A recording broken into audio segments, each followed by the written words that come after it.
real everybody's. No, you're good, man. Hey, this is Doc Solo, the OG from Generation Geek, and we are back with Comic Shop Talk Live. Today, March 5th, 2025. We got a lot of catching up to do. We've been gone for a while, and you never know what's on our minds at the comic shop, but whatever it is, we're going to talk about it. Join us. Check it out.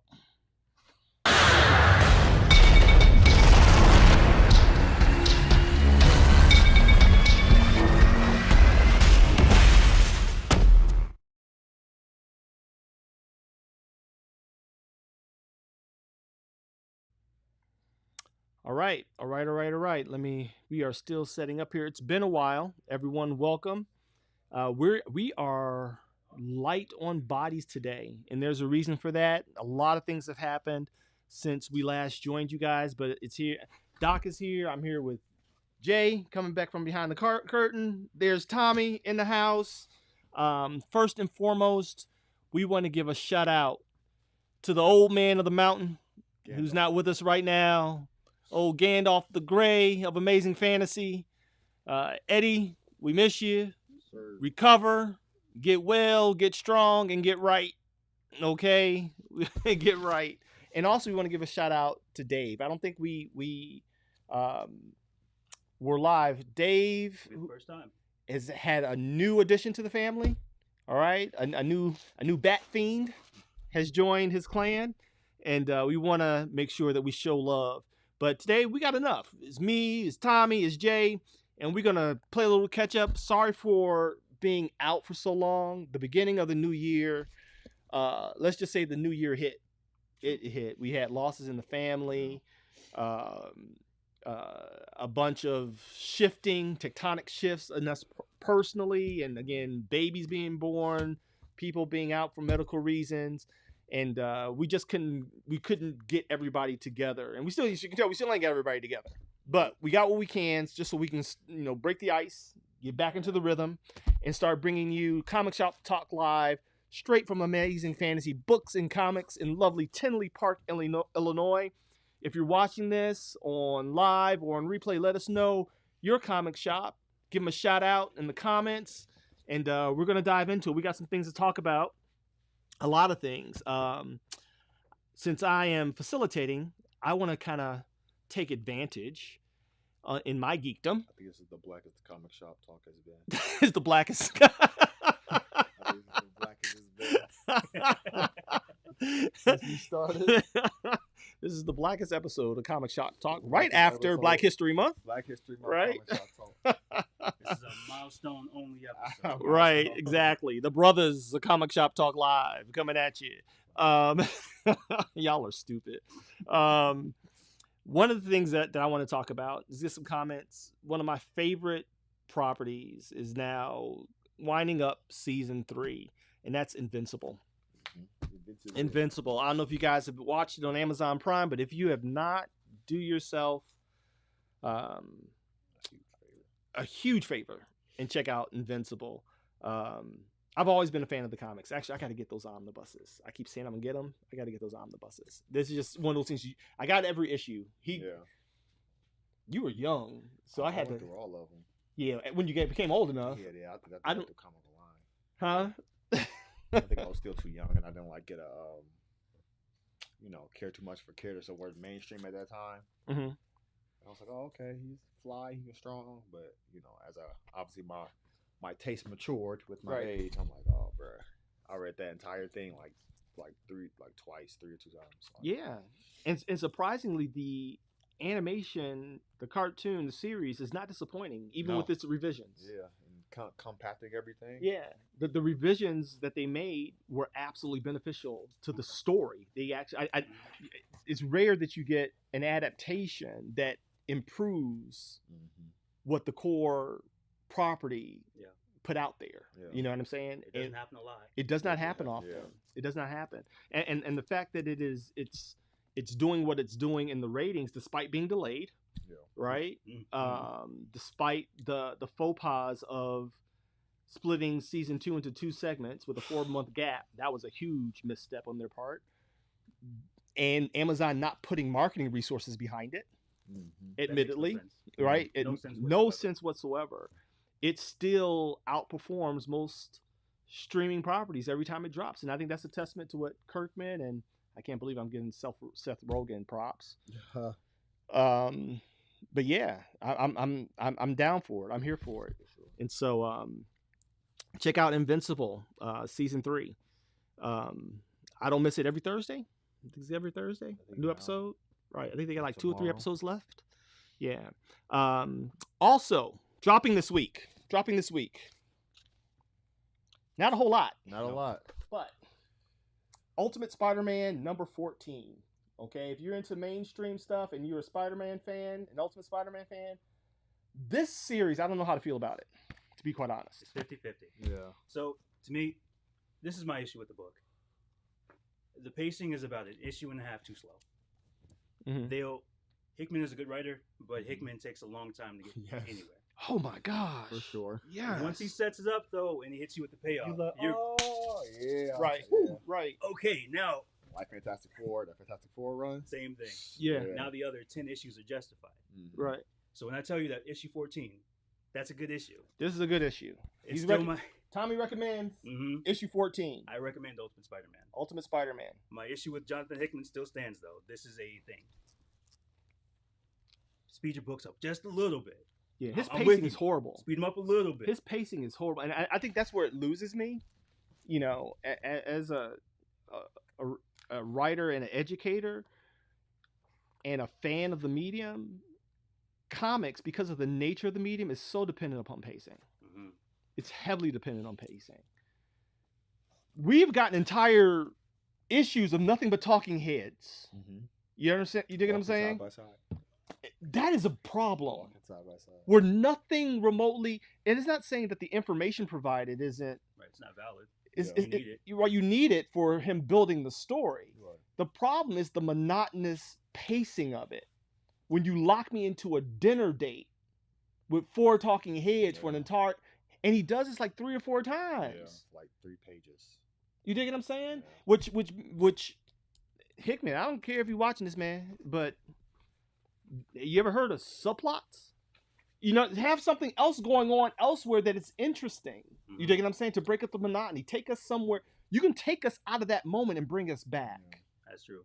You understand? Show them a bank robbery or another something happening that's related to the Ultimate Universe that it has a little bit more energy and punch to it. Usually he is good with that. Uh-huh. Usually like with the Fantastic Four run, like Yeah. the subplot to start with that was with Doom losing his intelligence. Mhm. So it was all the future founders coming together to figure out how to get Doom's intelligence back. But the real big thing was Franklin the entire time. And then of course you had Johnny Storm die at that time in the negative zone. So he had the subplots then. Right. Or was building up to something. But I think for the Ultimate Universe, because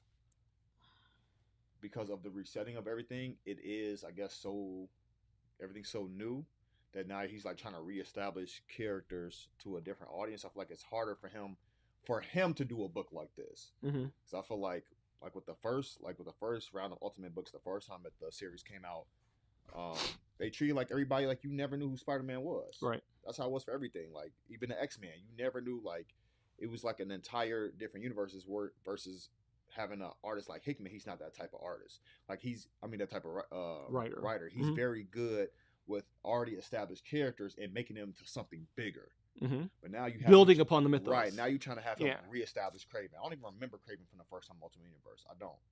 Mhm. I don't even know if he That's even special. existed. Yeah. Right. So now you're trying to reestablish all these different characters and Harry and stuff like that instead of giving him characters that were already there, you know. So Right.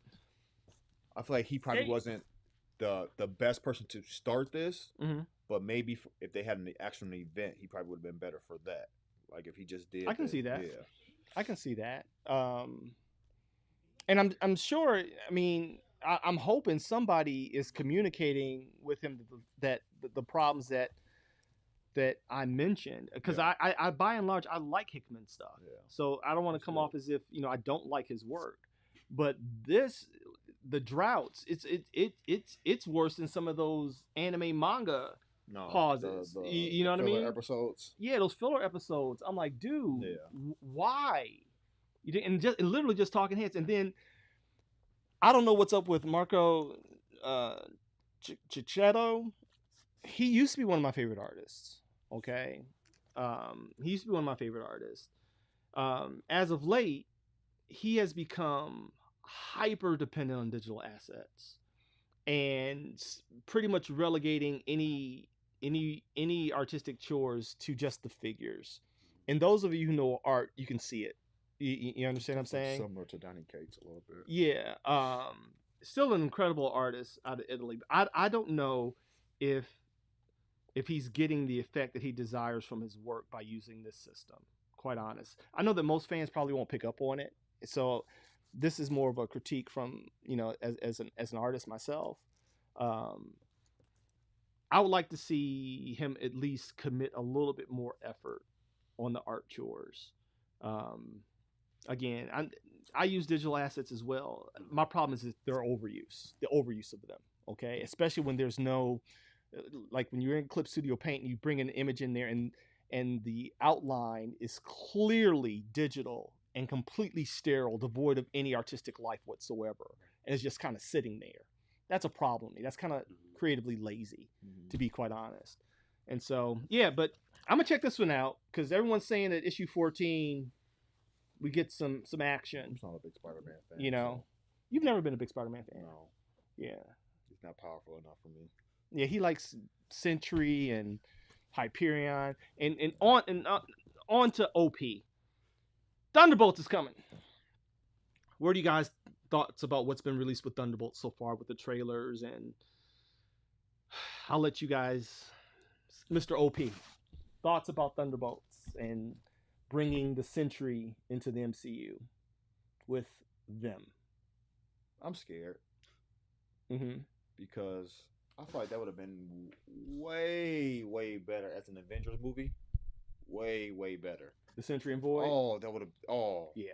Oh, he's a big bad. He like the other side. It is. And then you have him. You could do a similar storyline. Mm-hmm. You could do you can do a whole blip thing with Sentry. That's why people forgot him and stuff like that. Or he took. You could have built off the blip. That's cool. He took advantage of the blip and made whoever was left forget. And now they all remembering him. See, this is what we do. We geek out. You had this hero, and then everybody. Oh, he's perfect. He's this. Thor likes him. Like he's this and that. And then I don't know, somebody with him. Somebody unreliable. I don't know. Leave your thoughts in the comments. Yeah.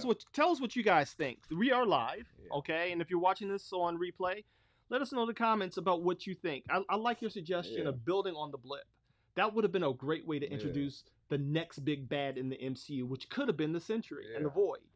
And to the uninitiated, you could have played on the mystery of who is the Void and introduced the Sentry, and you would have had this subplot, Mr. Hickman, happening. You know what I'm saying? Only true comic book fans would know that they're the same person. Yep.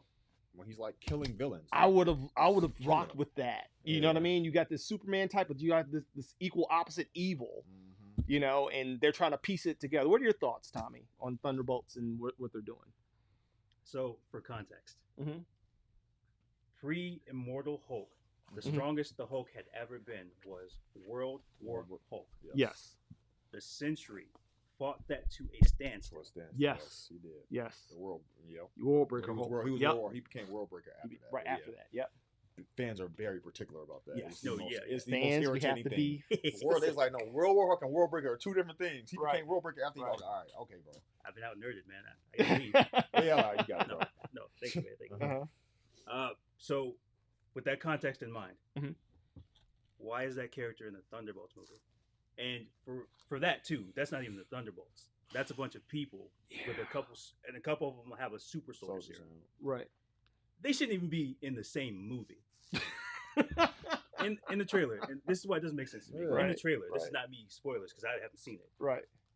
This thing is putting its hand out and turning people running away from it into shadows.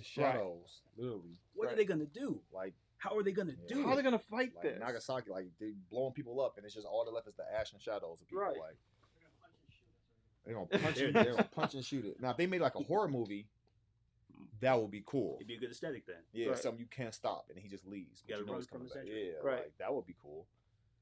I agree. They shouldn't be in the same movie. No. They should not be in the same movie. This seems like a mashup of the worst kind. It tastes like my granddaddy's goulash. And if any of y'all grew up in the hood, goulash is whatever they decided it was going to be at that time. Whatever leftovers they could throw in the pot. That's how we call it. I know it's a real dish. So ethnically, if you eat goulash, it's no offense to that. But in the hood, goulash is known in the hood as all the scraps thrown into a pot. Don't know what to call it. You dig what I'm saying? Don't know how it's going to taste, but it's going to fill your stomach. Hopefully, you might have the runs later, but you're not hungry. You're not hungry. This feels like comic mythos goulash. Yeah, and I love the Sentry. I love the Sentry. They don't. Obviously, the writers of Marvel don't know how to use him. I mean, they've had mishaps where they forget his storylines altogether. Like when Noel killed him, the writer who did it didn't even know that at that time the Sentry and the Void were merged. So he did the regular Sentry versus the red and black one. So it's like they don't know what to do with him. The writers that do get him don't even look to go into his history and stuff like that. And he's an interesting character. Then you have the new Sentry and then making it that the disabled girl in the wheelchair, and it's just like I don't have much hope for it. I'm kind of depressed about it because it makes me fear for what they might do to Blue Marvel next. And that's if Blue Marvel can make it over the threshold. That's the thing. That's what scares me next. It's like if they do this to him, like what are they gonna do to Blue Marvel or to Gladiator? They're gonna make Gladiator like funny and like Guardians of the Galaxy or something like that, like a joke. Well, I'll go. And please, again, we're live, you guys. If you're watching, thank you for joining Comic Shops Live. We've been gone for a while, but we want to hear what you got to say in the comments. I'll read them live here. Super chat if you like, but I'm gonna read them regardless. I think Thunderbolts as an idea, as an IP, and Sentry as an IP, both should have been relegated to streaming. You understand what I'm saying? Yeah, I'm listening. Period. Because if we think about the Thunderbolts as they are in canon, they're interesting, right? Okay, they're it was an interesting concept to reimagine villains, right? Put a fresh coat of paint on them and represent them to the world as heroes with all that villainy still inside of them. You understand? That was interesting to me. Okay. And then have some of them obviously buy into the hero thing. Yeah. The redemption thing. Right. And you're like, wait, I kind of like the way this feels. Yeah. Right? And then you have some that just ain't going... They just bad. They just bad. Yeah. Ain't nothing you can do with them. But even the Sentry, I think the Sentry should have been a small screen production. Right? To establish the character and by itself. And because we saw these uber powered characters, regardless of what you think about it. Legion. When I think of Sentry, I think about Legion. Oh yeah. You understand what I'm saying? Granted, Legion show was. Yeah, you liked Legion. I never really caught on to it, but I think it was about as good. And I don't think it got a lot of love. No. But I liked what they did with it. No, considering who Legion is, they made it a psychological thriller thingy. It was creepy, yo. It was creepy. It was creepy, right? It was good. It was creepy because a lot of stuff was in his head. The darkest parts of a human mind, like the stuff that we create, like a lot of stuff he's created. So it was like it was good. I'm like, yo, it was good for what it was. I agree. A Sentry doing a Sentry. Do that with a Sentry, showing him wrestling with the Void, and you can do the whole. You can go back to the comics, and he's living as this forgotten man. Yeah. You understand what I'm saying? I mean, I could have nailed that if I was given a shot as a writer. Like, no, let's go into the psychopathy of him. Is he really a hero or is he just crazy? Yeah. What is you know what I'm saying? And then have little clues. Huh? So making one of the Avengers. I would just have him put him in all them shit, the alien invasion, everything. I would just have him be Bob. Yeah. And he has flashbacks of things that he can't articulate. He can't really pinpoint. Did they happen? Did they not happen? You understand? You understand what I'm saying? And then build up to it that no, it actually happened. Yeah. And then the mystery is, why is everybody forgotten? That's your first season. You understand? Yeah, I'm following you now. You raise the question, you give an answer at the end, but now there's another question raised. Now, why have they forgotten me? Go ahead. I'm going to say that makes perfect sense in the world because to a lesser extent, but also to that same extent, that's exactly what happened with Daredevil. Yeah. That show. So prior to that show, Daredevil's name in the mainstream was in the mud. Right. Ben Affleck. Well, I'm not gonna blame you, Mhm. Hey, I but can Ben blame Affleck was in the movie. Mm-hmm. So they put Daredevil on Netflix, Mhm. and through 3 seasons, because of the quality of that show, the name gets respect put back on it. Right. So much so It's that Born when Again. is Born Again, and he walks into the Spider-Man Hint, movie hint. and gets an applause. Right.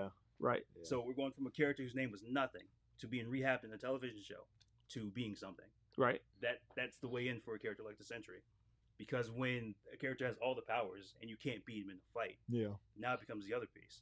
Why is this character interesting? Because it's not in a fight. He can't Yeah. lose. Right. So what makes him interesting?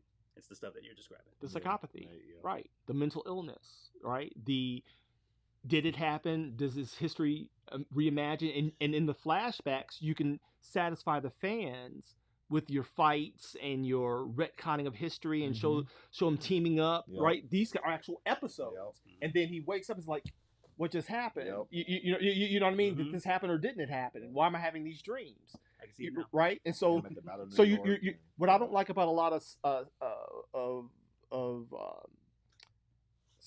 psychiatric themed properties is they never give a satisfying answer, right?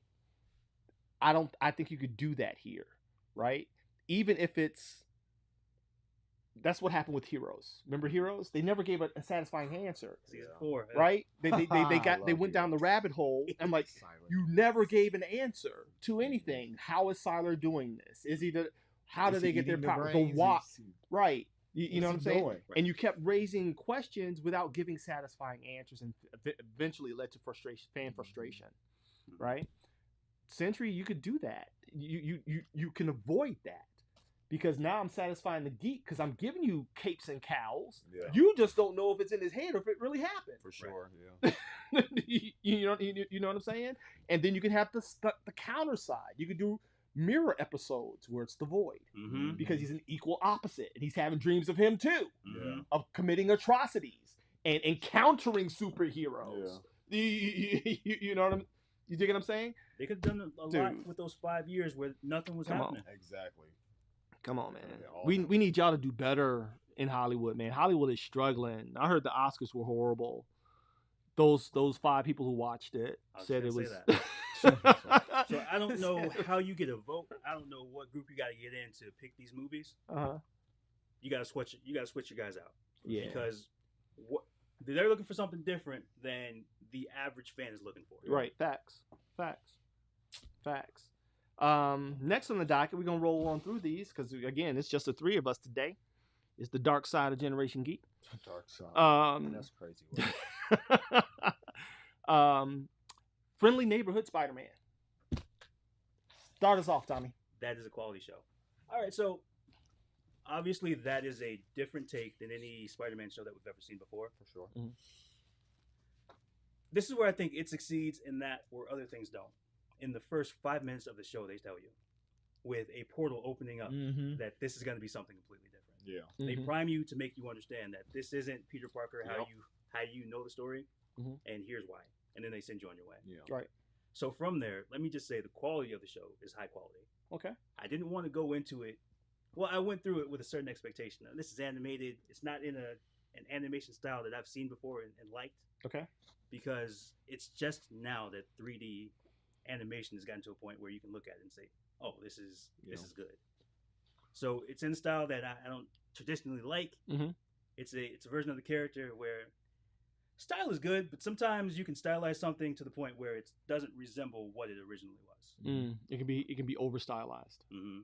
And Or also, something familiar. Mhm. they're bringing in characters that aren't necessarily from the Spider-Man mythos. Okay. So a bunch of changes. Unicorn. I was like, what? Yeah, that's That's an oldie. That's Mhm. I think Isn't that Unicorn. Iron If Man? you guys are Book of the Dead, That's old school, like Web of Spider-Man, Spectacular Spider-Man. yeah. If you're like in like old Marvel Universe Book of the Dead, I think Unicorn was in there. Yeah. Was Unicorn one of the ones that was killed by Scourge of the Underworld? There ain't no telling. Now that one you got me. Right. You know who Scourge of the Underworld is, right? Mhm. Yeah. They went back on Unicorn. I was like, whoa. Unicorn. You know what I'm saying? Oh, that's- I didn't know who it was until the thing came out the head. I'm Oh, like, yeah. Did they, I did know they what do? she said. I said, was that Unicorn? Unicorn. Yeah. But it has to be though. Yeah. Huh? you don't think about it, but once you said it, of course it's unicorn.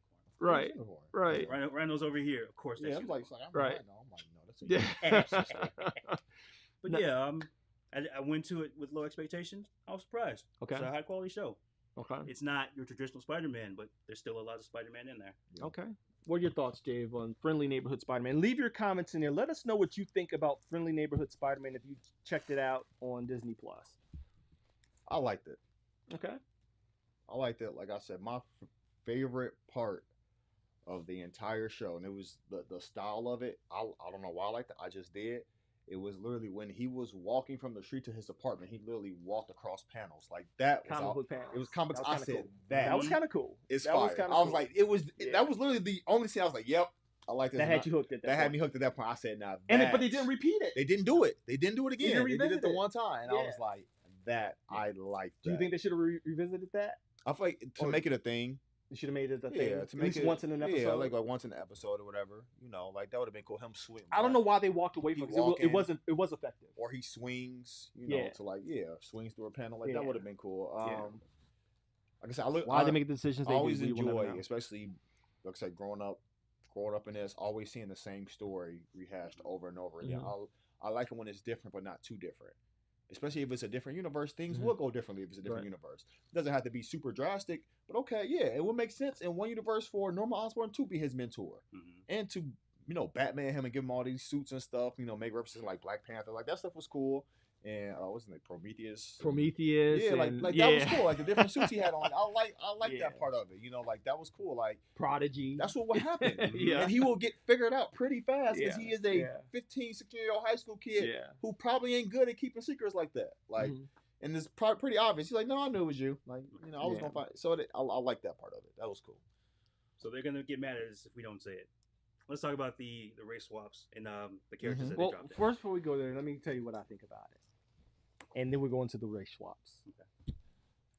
Because it's going to segue into that. It's going to segue into that.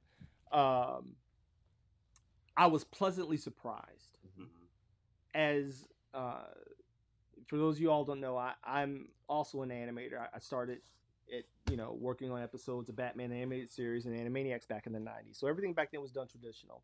The digital was on the horizon, and the traditional guys were panicking. I was right there at that transition when Adobe Flash and back then it was Flash, but prior to that it was called Adobe Future Splash. Most people don't know that. The first incarnation of Adobe Animate was actually Adobe Future Splash. It then became Flash. And all the animators, the old school guys, the old guard at the studio at the time, these guys they were transplants from Hanna-Barbera. For those of you who are old enough to remember Hanna-Barbera, they used to be the king of Saturday mornings and after school in the 50s and the 60s and the early part of the 70s, where we get Super Friends and stuff like that. So these were the guys that I was interning under. Having been present through the transition in animation to the 3D format, it's been an interesting ride. By and large, I'm still a traditionalist. I think 2D animation still rules. Yeah. I really do. If you give me two properties of equal merit, and you do one digitally and you do the other one traditionally with 2D animation, I think the consensus would be the 2D animation is going to win out, right? Because of what you can do with it. That is I think because it's handmade and it doesn't suffer from the limitations of 3D, you have a lot more creative wiggle room. You dig what I'm saying? To make it visually interesting and engaging. So by and large, for what it was as 3D, I like the visual aesthetic of it, giving it was like a future retroactive aesthetic. It felt like an old comic book, Right. but it had new age Yeah. sensibilities, right, and design, right. I thought it was a great fusion. The animation, to me, was tolerable because I thought the story was interesting. And the reason I thought the story was interesting is because, to your point, Jay, you get tired of watching origin stories. And if you've been alive longer than 5 years, everybody knows Spider-Man's origin by now.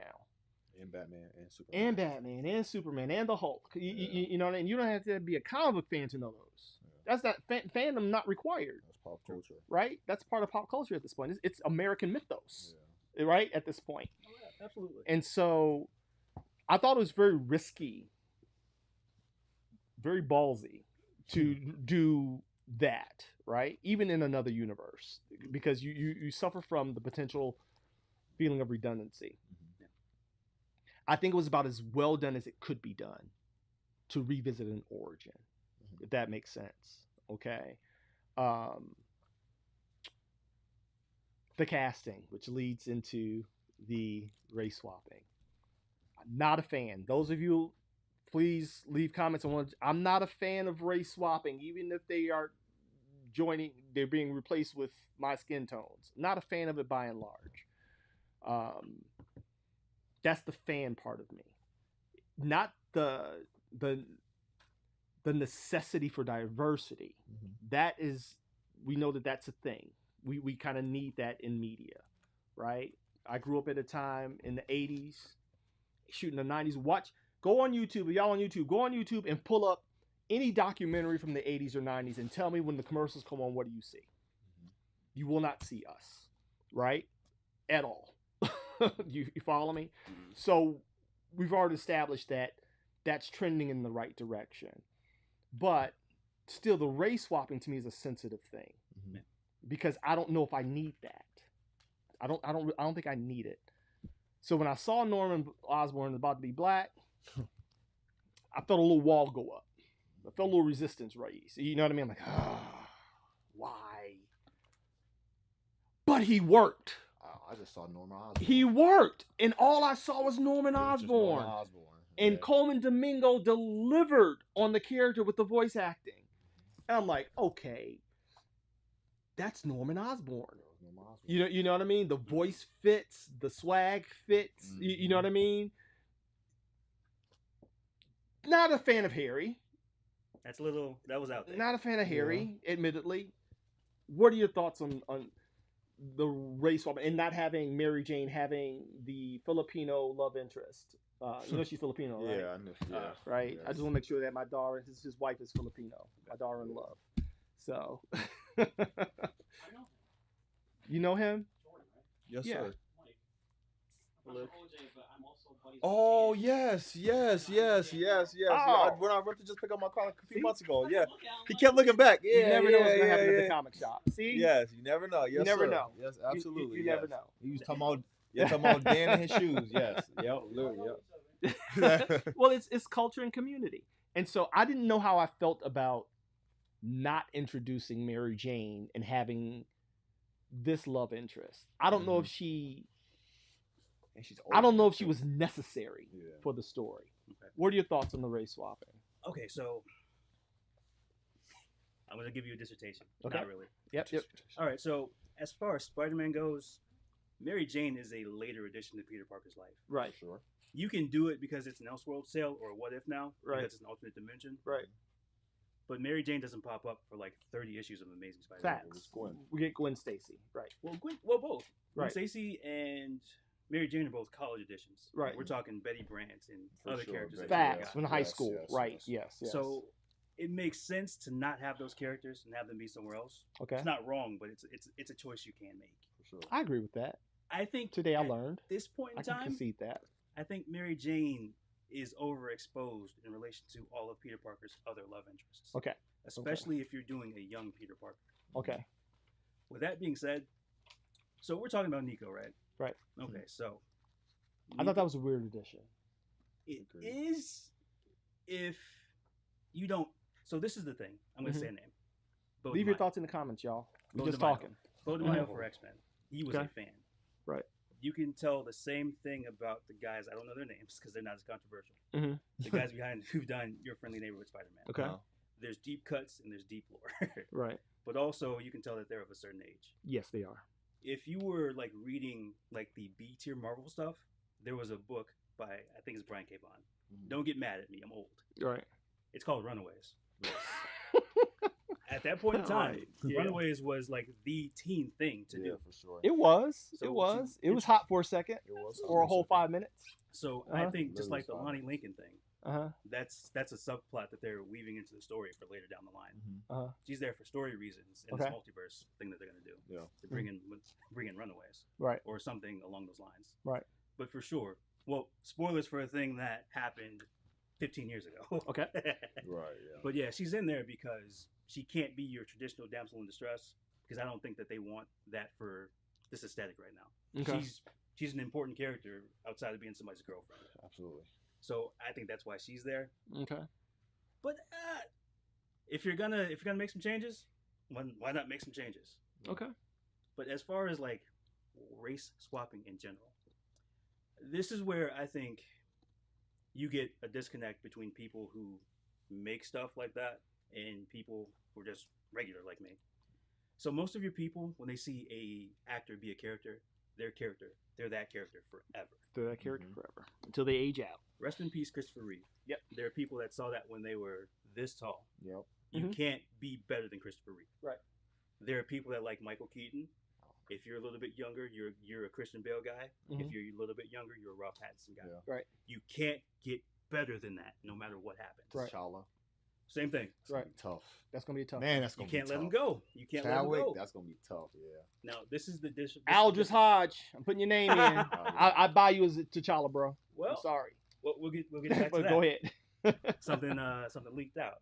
But Oh, my point Lord. is that in theater, where a bunch of your actors and people that are theater adjacent, if you can say those lines and you can be there on those dates, you're next man up. Right. For sure. So somebody might have a limited engagement.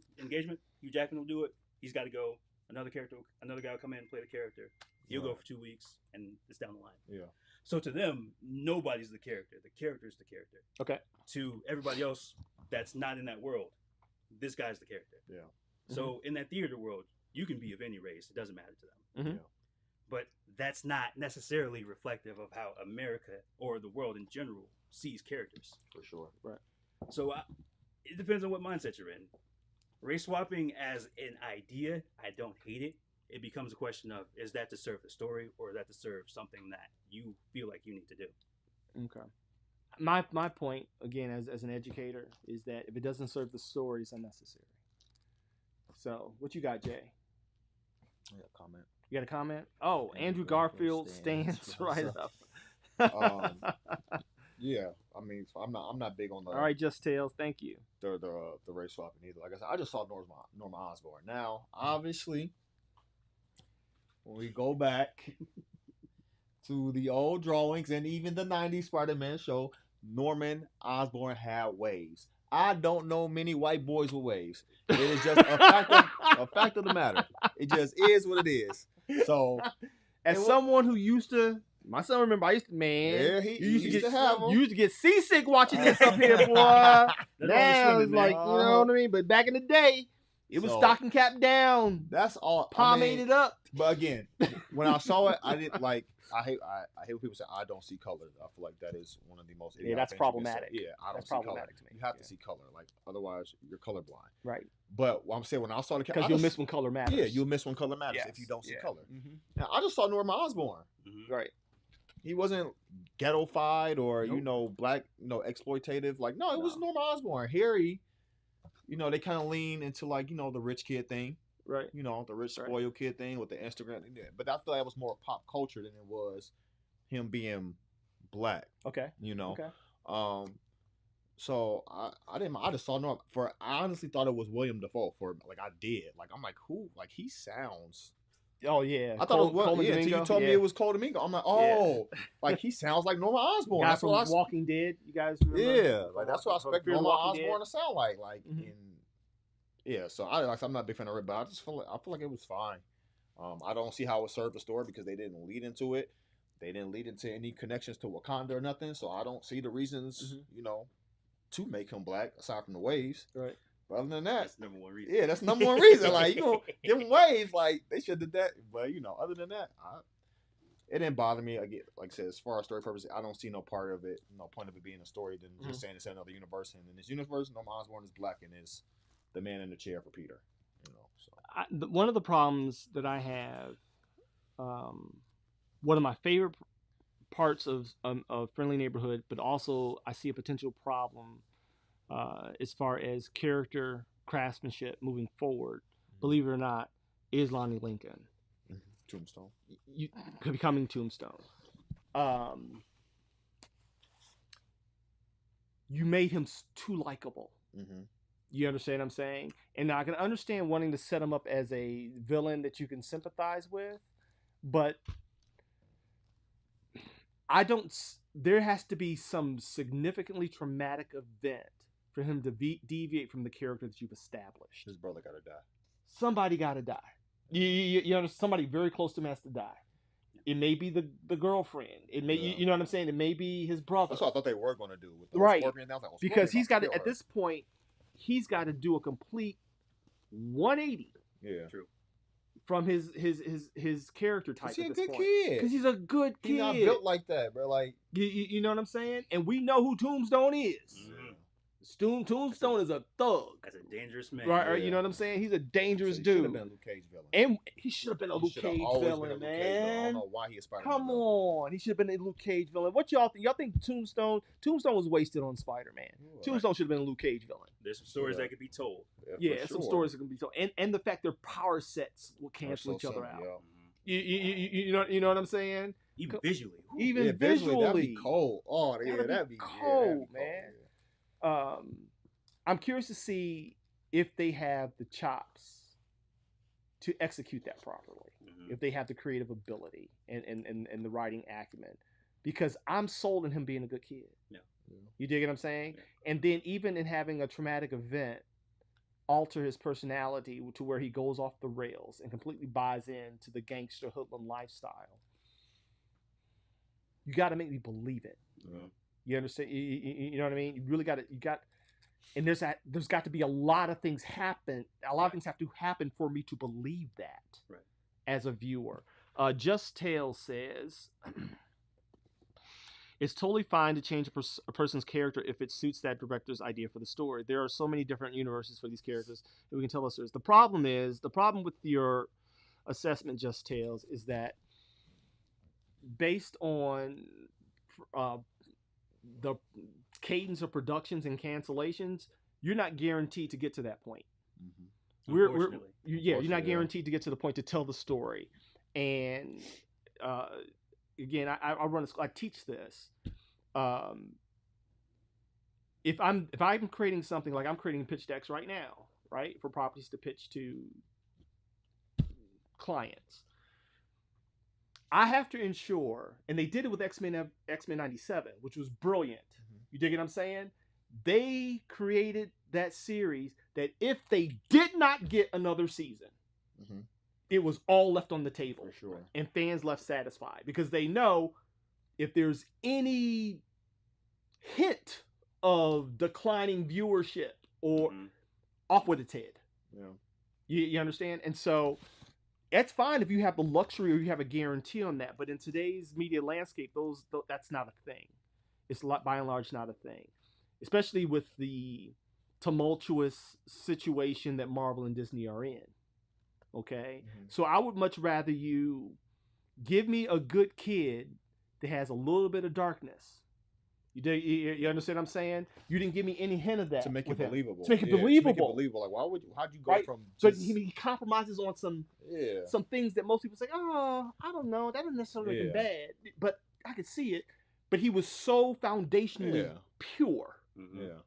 You have to tell a believable story. You have to have the margin of episodes to make his transition to whom we know Tombstone to be, regardless of universe. Yeah. All right? Regardless, universes are a poorly used tool to make excuses when things don't work. You can quote me on that.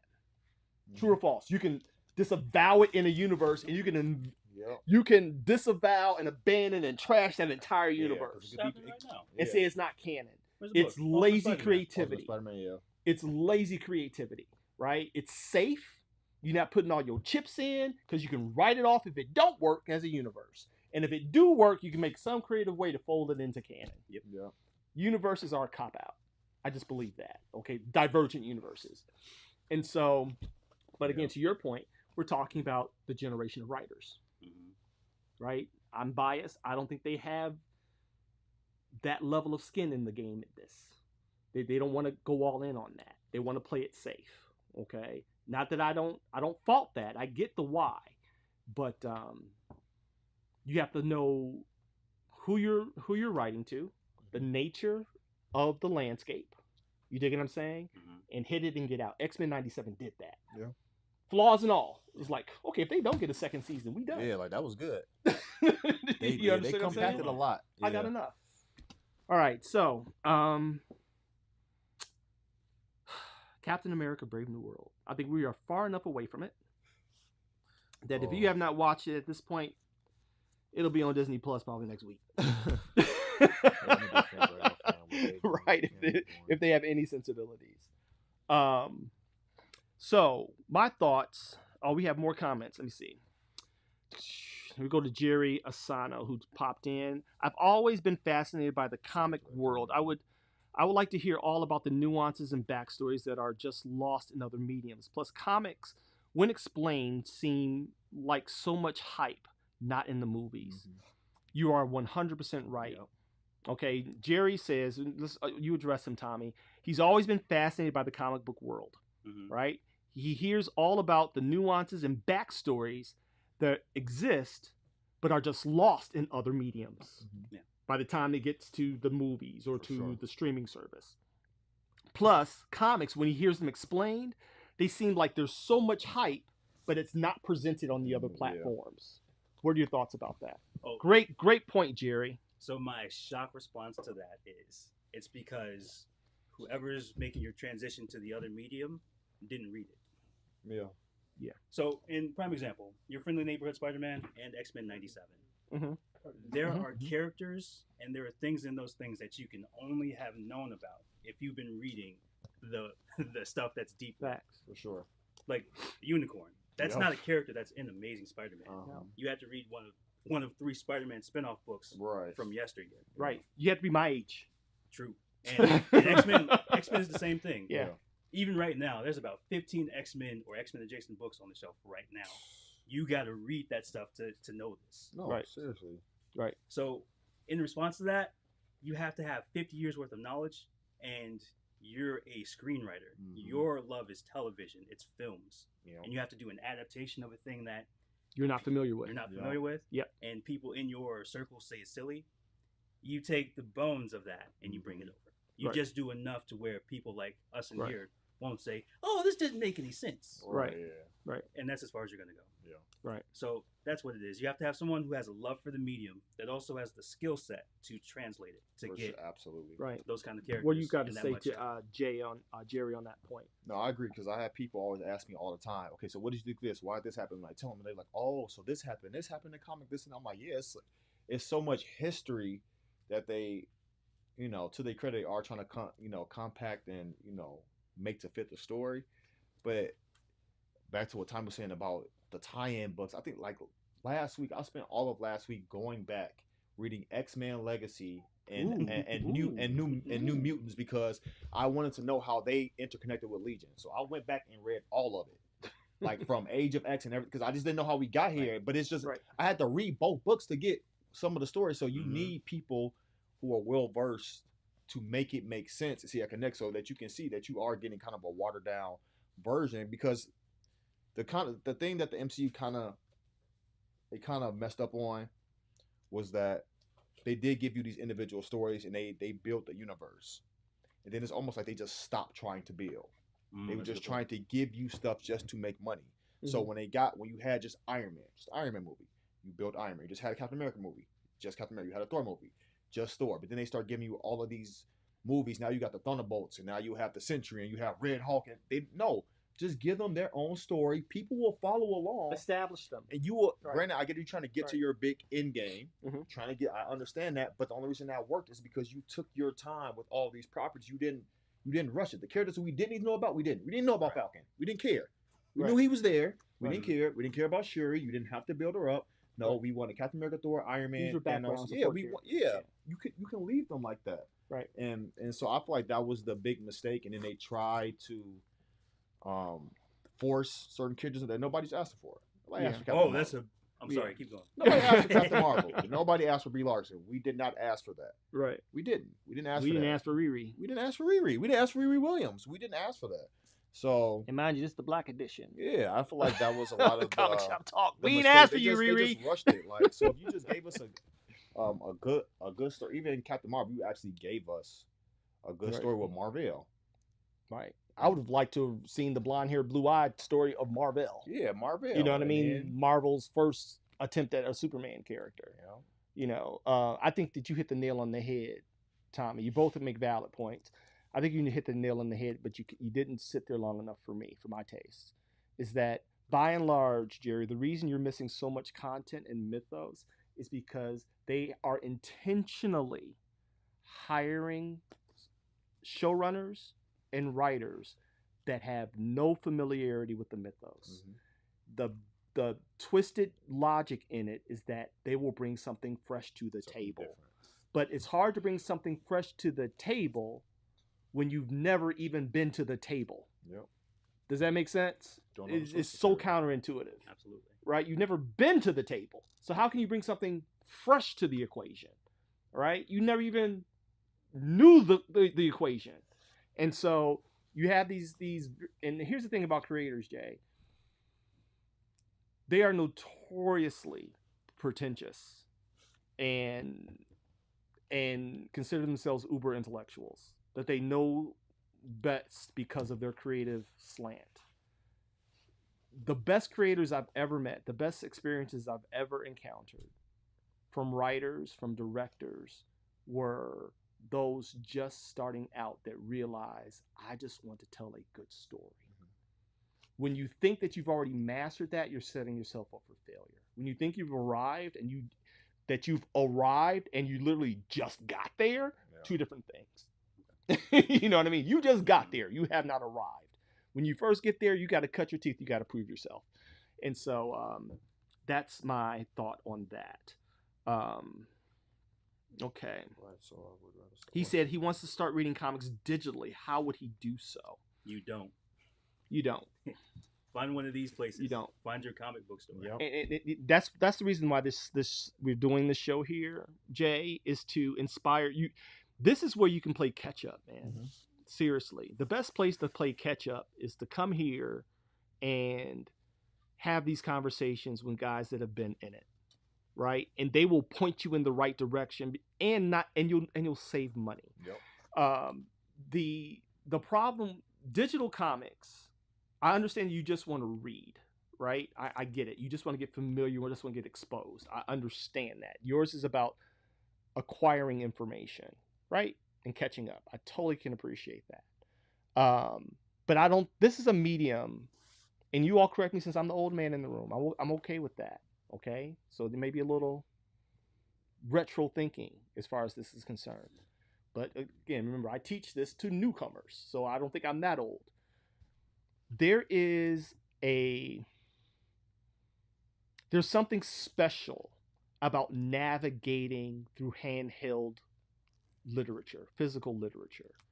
That is the emotional connection to the medium. If that's what you're looking for, if you're looking just for information, you can just Google a lot of stories. There are a lot of you can Wikipedia. There's pirate sites, right? That you just got to deal with booty ads and TNA games popping up every 5 minutes. But you can read them. But what you will probably be devoid of is the magic of the medium. That gets lost digitally, which is by and large why all the companies that have launched digital platforms, they've all folded. Amazon, the whole, they folded. I would strongly advise you, wherever you are, to try to find your comic book store and just start asking the questions, and they will point you in the right directions, and they will save you time and money, because chances are the guys there already spent the money and tell you where the waste is. Yeah, he said it's not the fact that that he doesn't want to buy the copies; it's the fact that his cat destroys the books. You got cat issues. That's when you get a box You'll like be good. these. I You got get no a problem. you get a box, With these boxes and you up put them here. in the box, the pretty boxes. Yeah. Because you can replace the boxes. They really don't have a whole lot of Yeah. value. The cardboard boxes. But yeah, Definitely go to the comic book store. Talk to local comic guys because they will point you in the right direction. The thing about comics is that one thing will lead you to another. it will. Because You go down a something's rabbit going hole. to happen in the book that you're gonna be like, where did this come from? Yep. And they have little cliff notes. You can see this in Thor number 167. Facts. And then you go back, and now you got to go back and like, wait, how we get here? And now you in the rabbit hole of just learning, and that's really what it is. And then you can actually go to the comic store and they tell you that's not working. We're not gonna tell you what that's about. Right. This and that. That's all that happened. And let me tell you something, Jerry. In a year's time, you'll be a guest on our, boxes, too. you'll be a guest on our show because you'll know as much as the rest of us. Mhm. That's how quickly when you bite of that forbidden fruit, Mhm. that's how quickly it consumes you. It does, because it is amazing, and it'll probably even raise your ire even more when you see the translation from the traditional content to other platforms. You know, they suffer from the constraints of the medium. That's what you gotta understand. Even though comics have a page count, the only constraint is sales. That's it, right? And as long as the fan base is buying it at a rate that shops feel happy, distributors feel happy, right? It's not nearly as sensitive as movies and streaming services. Not as sensitive as that. You'll get a lot of content. The problem with translatable media is that they're confined to 45 minutes. They're confined to 90 minutes, right? And so they just, even those that are fans of it, they are limited by the constraints of it. Susie Q. Berlinski. Oh, yeah, we got people. Yeah. He said it says she chews through things unless it's plastic. Okay. Oh, they have plastic containers. You can get them at Walmart. I got some in those. She says, my boyfriend... Don't read that. What? don't read that. What? Oh my gosh. Yeah, I flashed it up there. We're going to ban that one. Okay. Bye. Same thing happened to me. Huh? It's the same thing happened. Yeah. Bye, Susie. Yeah, troller. Yeah, get out of here. So, Captain America Brave New World. What you got, Jay? We went and saw it. Me and Jay went to go see it. We'll start with Jay. Everybody should have seen it at this point. Yeah, at this point. Some people have seen it twice. Don't know why. Yeah. But Yeah, once was enough. It wasn't horrid. Everybody says it's Captain America, but it's just another Hulk movie. It's really what it is, with not that much Hulk in it. Just tying up loose threads with the Hulk because Falcon had no loose threads to tie up. So that's really all that it really was. Obviously them explaining how adamantium is now in the Marvel Universe. All spoilers, by the way. Yeah, if you all haven't watched spoilers. it, At this so. point, if you not see, yeah, it is what it is. How adamantium If you haven't got to watched the it at universe, this point, I don't know what to say. bringing the leader back and making Sam a new Cap and establishing himself as being a different Cap. Mm-hmm. And that's really it. It wasn't super common, but it wasn't bad though. Mm-hmm. It wasn't horrid. It wasn't like Captain Marvel 2. Right. I can tell you that. So I would say go out and go watch it. You know, spend some money. Obviously, you help the community. And it wasn't a bad movie. It didn't feel like a waste of money or anything like that. And yeah, I mean that's all we got to say about it. Okay. I got a lot to say. What you got, Tommy? I am torn on Captain America Brave New World. And I'm gonna tell you why, man. Uh-huh. There's some action sequences in there, and there's some plot points where I'm like, okay, we're on to something. Mm-hmm. Giancarlo Esposito, for as sparse as his appearances are in the movie, Mhm. his stuff with Sam, that's Mhm. good stuff. Okay.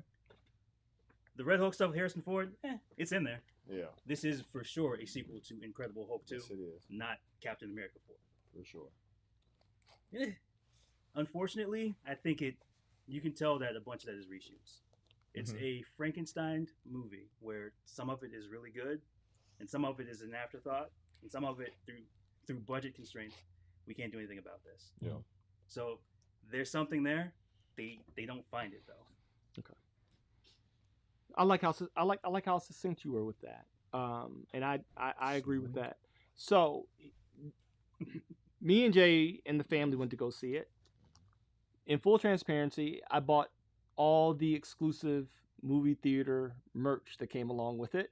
I bought all the popcorn tins and the cup toppers and I went there for Marvel Rivals. yeah, I bought all that Let down. only because I missed out on the Wolverine X-Men, Deadpool. Oh, yeah. popcorn box. swag that they released. Here's I'm gonna try to make this as brief as possible. I don't know if the movie was as relatively good as I thought it was going to be, or that if it benefited from such profoundly low expectations. Does that make sense? No, I'm with you. Right? My expectations for, and like most fans, and y'all know if y'all watch here, I'm not a. So these trollers coming in here. Bots. I'm not a anti-Marvel DC guy.